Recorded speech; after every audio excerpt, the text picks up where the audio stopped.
ನೋಡುತ್ತ ಪತಿಯ ಕಾದು ಬೇಸತ್ತು ದುಃಖದಿ ನಿಂತು ಕಿಟಕಿ ಬದಿಯಲಿ ನಿಂತು ಹೊರಗೆ ನೋಡುತ್ತಿಹಳು ಇನಿಯನ ಆಗಮನವನ್ನು ಆಗಮಿಸಿ ಮಾತನಾಡುವನು ಅವನೆಂದು ಎಂದು ಕಂಡು ಅವನೊಡನೆ ಪ್ರಣಯದಾಟವ ಸರಸದಲ್ಲಿ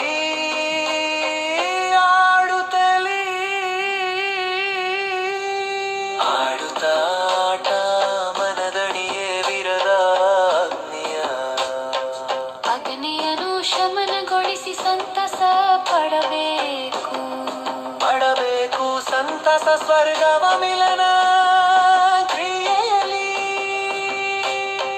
ಕ್ರಿಯೆಯದು ಬೇಕು ಯೌವನದ ವಯಸ್ಸು ಯೌವನದಲ್ಲಿ ಕಾಮ ಮೂಡುವುದು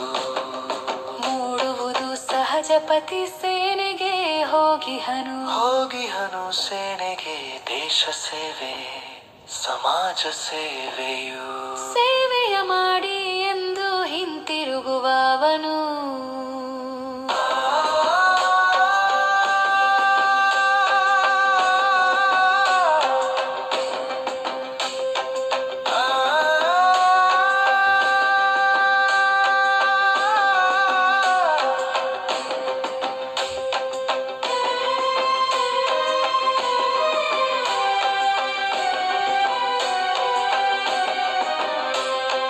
ಜಡಕವನ ಎಂದರೆ ಕವನದ ಪ್ರತಿ ಸಾಲಿನ ಕೊನೆಯ ಪದ ಮುಂದಿನ ಸಾಲಿನ ಮೊದಲ ಪದ ಆಗಬೇಕು.